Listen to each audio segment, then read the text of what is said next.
Good morning everyone. আজ হচ্ছে সোমবার আর এখন ঘড়িতে 12:30টার মতন বাজে। অনেকটা বেলাতেই ব্লগটা শুরু করছি। অ্যাকচুয়ালি গতকাল তো আমি কোনো ব্লগ পোস্ট করতে পারিনি, কারণ তোমরা জানো আমার মায়ের শরীরটা একটু খারাপ। আমরা তাড়াহুড়ো করে নবদ্বীপে এসেছি, তো ওর জন্য কালকে একটু ব্যস্ত তো ছিলামই। আর আজকে সকাল থেকেও মোটামুটি রান্না বান্না টুকটাক কাজকর্মতে বিজিই ছিলাম। মাকে একটু রেস্টে রেখেছিলাম, তো ওর জন্য আর ফোনটা ধরার টাইম হয়নি। বাকি আমরা তো এসেছি, দিদিরাও এসেছিল, বাট জাউইবু চলে গেছে। আজকে দিদি আর আমরা সবাই একসাথে চলে যাব। মা এখন ঠিক আছে, কিছুই না, একটুখানি প্রেশারটা একটু লো হয়ে গেছিল হট করে, তো ওর জন্য আর কিছুই না। বাকি মা এখন ঠিকঠাক আছে, কোনো অসুবিধা নেই। আমরা 1:30 না 2:45 বাড়িতে চলে যাব।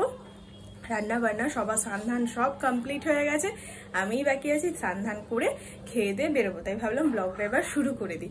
আর দুঃখিত কালকে ব্লগটা দিতে পারিনি।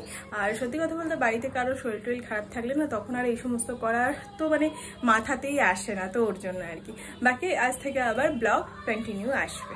এখানে দিদির ব্যাগ তো গোছানোই আছে, জাস্ট একটা করে ব্যাগ সবাই নিয়ে এসেছিলাম। আমার ব্যাগও গোছানো তো রয়েছে, সবই হয়ে গেছে। মেয়েকে নিচে দিদি খাইয়ে দিচ্ছে, যেহেতু ভাত টাত হয়ে গেছে। মেয়ের খাওয়া হোক, ততক্ষণে আমি রেডি হয়ে নেব। রান্না হয়ে গেছে, বেড়ে নিয়েছি, এবার খেতে বসবো। ওকে, মেনুতে আছে হচ্ছে কাঁকরোল ভাজা, লাউ উচ্ছে দিয়ে, আর হচ্ছে এই যে মুরগির মাংস। চলো, কেমন আছেন আপনি? ভালো আছেন? অনেক দিন পর। কেমন আছিস? চলো, আপনি কেমন আছেন? তাড়াতাড়ি কে দাও, 10 মিনিট হয়ে যাবে নালে। চলো, রেডি হয়ে গেছি সবাই, এবার বেরোবো। 1:20 বাজে। ওরে বাবা রে, আরে কিচ্ছু করে না এরা। দেখেছিস বাবা রে, মা গেছে হনুমান তাড়াতে। আর যেও না, তোমাকে খেকাবে আর ছুটবা পড়ে যাবে। কেমন আছো? যাক, অসুবিধা নেই, ঠিক থাকবে। ও মাঝে মাঝে একটু প্রেশার লো হয়ে যায়, ওটা কোনো ব্যাপার নাই। আমরা একটু টেনশনে পড়ে গেছি, মা বাবা একা থাকে তো হট করে প্রেশারটা নেমে গেছিল ওর জন্য। বাকি এখন ঠিক আছে, যাবে কিন্তু এবারে একটু ঘুরে আসবে, দেখি।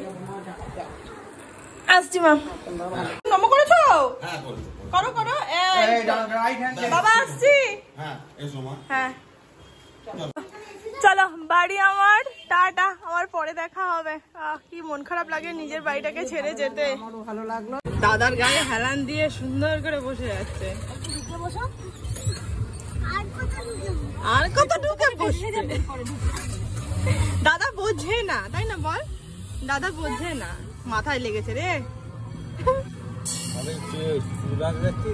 আমরা মাথা, হ্যাঁ ঠিক আছে, দাঁড়াও এখানে দাঁড়াও। সুন্দর ট্রেন, দেশের ভরসা। আমরা প্যান্ডেল নেমে গেছি, চলো। ও খাবে না, একটাই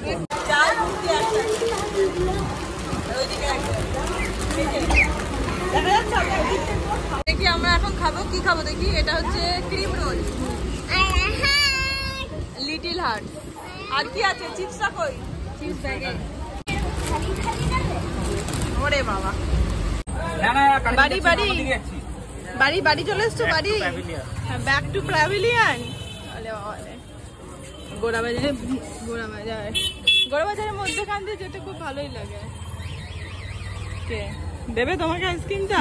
দেবে পিঠের মধ্যে গুম গুম করে, গুম গুম করে দেবে। বল পচা।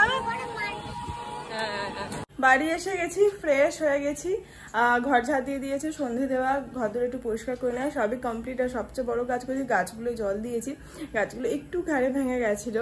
বাড়িতে মানুষ না থাকলে ওরা মনে হয় এমনিই ঘাড়ে ভেঙে যায়, কারণ মাটিটা দেখলাম নরমই ছিল, বাট তবুও। এখন 7:40 মতন বাজে, পুরোটা বাজেনি। চা করেছে আর ভাতটা বসিয়ে দিয়েছি, কারণ ম্যাডাম দুপুরে একদমই ঘুমায়নি।